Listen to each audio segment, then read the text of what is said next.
नमस्कार दोस्तों, आप सब कैसे हैं? आई होप आप सब अच्छे होंगे और मन लगा के पढ़ाई भी कर रहे होंगे।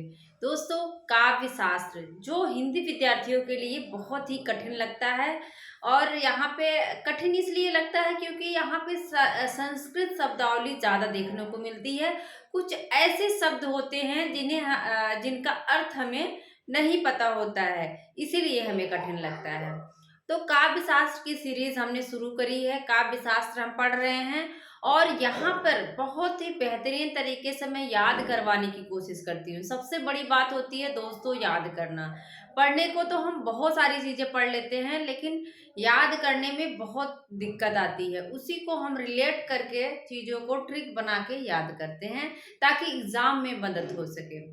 तो दोस्तों आइए आज हम काव्य प्रयोजन पढ़ेंगे। काव्य हेतु हमने पढ़ लिया था। हेतु का मतलब कारण होता है। हेतु का मतलब कि किन कारणों से काव्य रचना की जाती है। लेकिन प्रयोजन का मतलब होता है उद्देश्य। काव्य की रचना अगर कोई कर रहा है तो उसका उद्देश्य क्या होता है, उससे लाभ क्या क्या मिलता है, उसी को आज पढ़ेंगे। और कुछ चीजें हैं, कुछ जो है पॉइंट्स हैं जो एग्जाम में पूछे जाते हैं। तो आइए देखते हैं क्या है काव्य प्रयोजन। प्रयोजन का मतलब सीधा सीधा आप जान लो कि उद्देश्य, क्या उद्देश्य है काव्य प्रयोजन। जैसा कि अभी देखेंगे आप आधुनिक दृष्टिकोण से अगर देखें कि काव्य का प्रयोजन क्या है, तो काव्य का प्रयोजन आधुनिक दृष्टिकोण से आप देखेंगे कि धनोपार्जन, मतलब जो कविता करी जा रही वो धनोपार्जन, अर्थ के लिए, धन पैसे के लिए जो है कविताएं करी जा रही हैं। किसी की वाह वाह तो किसी मतलब कभी जो होना चाहिए वो निष्पक्ष होना चाहिए। उसको समाज में जो भी बुराइयां हैं, जो भी जो है समाज में शोषक वर्ग है, किसी का शोषण कर रहा है, तो उसको एक आईना दिखाए एकदम कहते हैं निरपेक्ष रूप से, कोई पक्षपात न करते हुए सही चीजों को सामने रखे।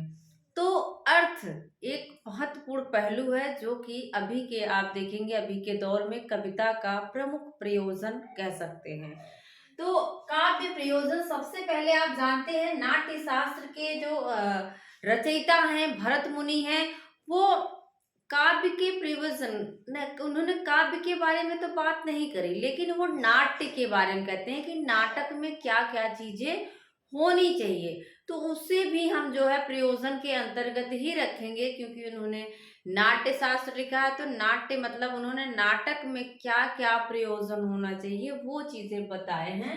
कहते हैं कि धर्म यशस्यम आयुष्यम हित बुद्धि विवर्धनम। इसके आगे भी लाइन है, लेकिन फिर आप लोग इस लाइन को पहचान लीजिए। हो सकता है एग्जाम में दे दे और पूछ ले कि किसकी पंक्ति है। तो धर्मम धर्म्यम यशस्य, मतलब धर्म ऐसा नाटक होना चाहिए जिसमें धर्म, यश, आयु, हित बुद्धि मतलब बुद्धि, विवर्धनम, इन सब चीजों का वर्धन हो। ठीक है। और आगे की भी लाइन है। तो भरत मुनि, भरत क्या है, भरत का क्या है यशस्य, भरत का क्या है यश है कि नहीं, भरत का क्या है यश है। भरत नाम सुने हैं ना, आप जान ही रहे हैं, राम लक्ष्मण भरत शत्रुघ्न।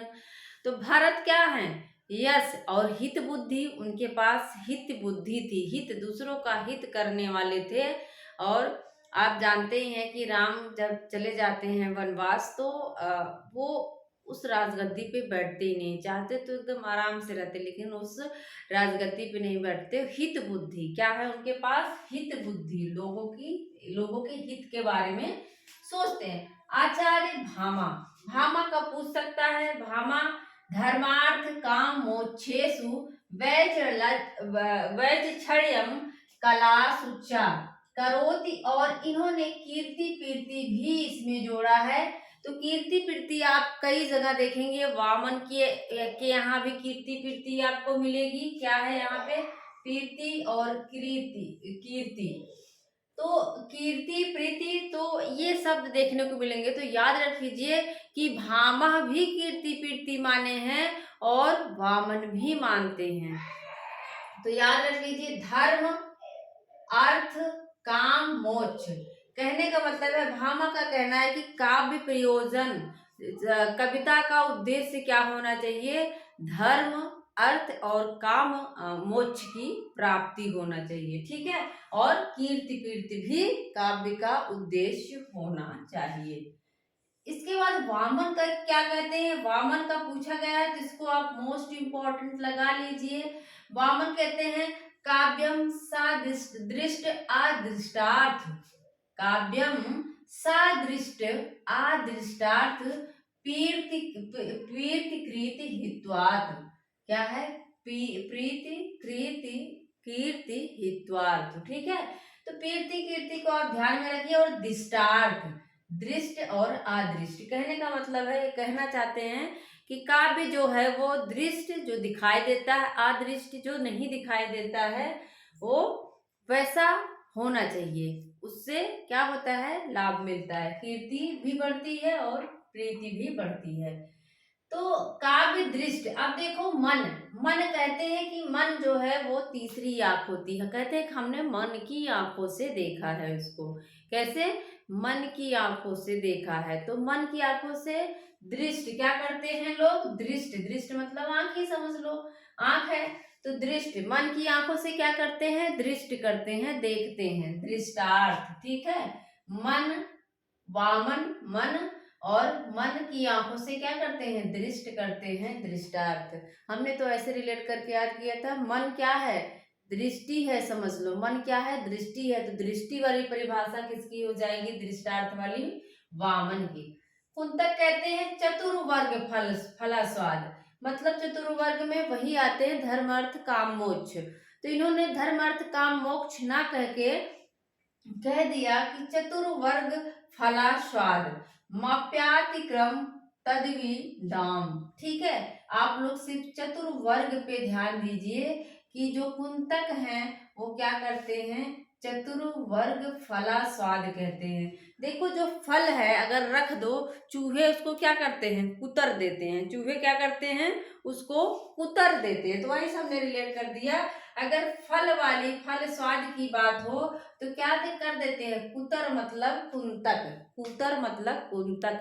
फल में स्वाद ही नहीं आता, कुतर देते हैं तो हम उसको नहीं खाते हैं। अगर कोई चीज को कुतर दिया, जो चूहा कुतर दिया फल को, तो खाएंगे? नहीं खाएंगे। तो क्या होता है? फल का स्वाद जो है बिगड़ जाता है। ये हम ट्रिक बता रहे हैं, ये मत सोचिएगा कि मैंने अर्थ बताया है। थोड़ा थोड़ा अर्थ भी बताते चल रही हूँ, लेकिन ये ट्रिक है। फल का स्वाद बिगड़ जाता है जब कोई कुतर देता है। आचार्य मम्मट का पूछा जाता है दोस्तों, एग्जाम में पूछेगा कि मम्मट ने कितने काव्य प्रयोजन माने हैं। तो मम्मट ने 6 काव्य प्रयोजन माने हैं। एकदम अपने जहन में डाल लीजिए। मम्मट को ध्वनि प्रतिष्ठापक भी कहा जाता है। ध्वनि संप्रदाय के प्रबल समर्थक हैं मम्मट, ठीक है।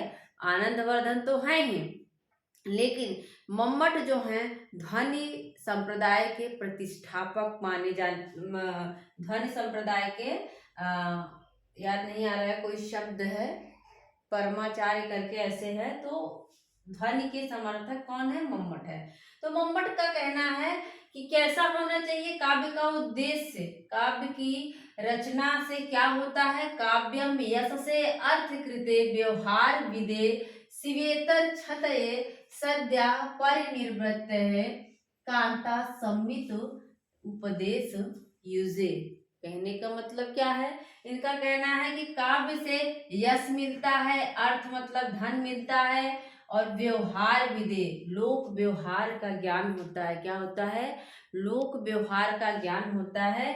शिवेतर छतये मतलब होता है अनिष्ट, जैसे कुछ अनिष्ट होने वाला है तो अनिष्ट का निवारण भी काव्य से किया जा सकता है। सद्या मतलब तुरंत, तुरंत परिनिर्वृत्त, परिनिर्वृत्त, परिनिर्वृत्त मतलब क्या होता है? सद्या तुरंत जो है आनंद की प्राप्ति होती है, परिनिर्वृत्त। कांता मतलब होता है पत्नी, कांता मतलब पत्नी। तो काव्य जो है क्या होता है? पत्नी जैसे मृदुल भाषणी होती है, कोमल बोलती है, वैसे ही क्या होता है? काव्य लगता है, वैसे ही काव्य लगना चाहिए। उसका उद्देश्य कांता सम्मित उपदेश, उपदेश है मतलब काव्य का जो प्रयोजन है वो उपदेश देना भी हो जाता है। कभी कभी हम कोई गलत कार्य करने जा रहे हैं, लेकिन जब वैसी कोई बात अगर जैसे हमारा पढ़ने का मन नहीं कर रहा है, तो कोई हमने ऐसा थॉट देख लिया कि हमें उपदेश के रूप में वे वो स्वीकार कर लेते हैं हम, और हम सही मार्ग की तरफ चलने लगते हैं।